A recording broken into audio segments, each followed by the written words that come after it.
Lalawigan sa Sugbo, Negros Oriental o gubang lalawigan sa Eastern Visayas ana-ana sa dry condition. Nunod sa duha ka sunod-sunod nga mga buwan nga minus ang nasinating pag-uwan. Si Luan Merondina sa report.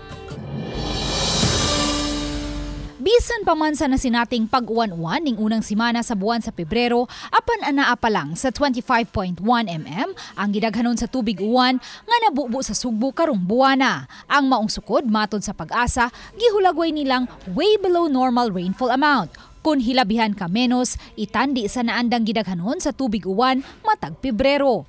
Base sa forecast sa Pag-asa, alang sa buwan sa Pebrero, menos gihapon ang uwan nga masinati ilabi na kay way mga dagkong weather system nga nasigpatan nga mohatod og kusog nga mga pag-uwan.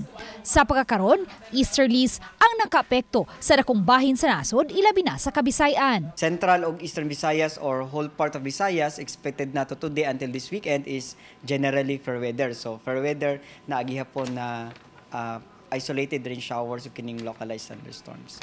Subling pahimangno sa Pag-asa nga batasano na ang pagdaginot sa tubig.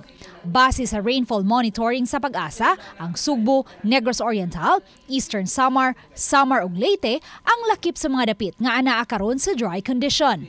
Sukad niadtong Disyembre hangtod Enero, ang maong mga dapit nakasinati og menos nga mga pag-uwan. Ug kun magpadayon ang menos nga pag-uwan sa maong mga dapit ning buwan sa Pebrero, mabutang na kini sa dry spell. Pag sinabi natin dry spell, that is 3 consecutive months na ang nasinati na below normal rainfall condition compare sa atong normal o average na ma-receive. So nagkaroon na tayo ng kakulangan sa tubig ulan. So nanay mga in terms of rainfall, so na-short sa tubig ulan in terms of compare sa normal.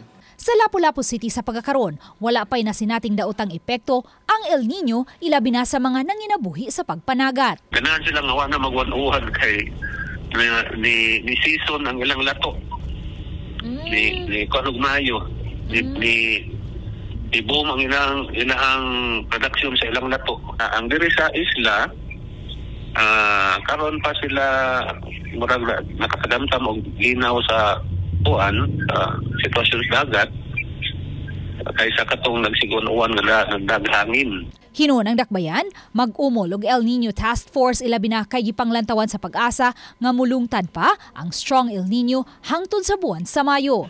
Mihimo na usab og mga pagpangandam ang nagkadayang mga LGU alang niini. Uban ni Marlon Malgazo, Luan Merondina, Balitang Bisdak.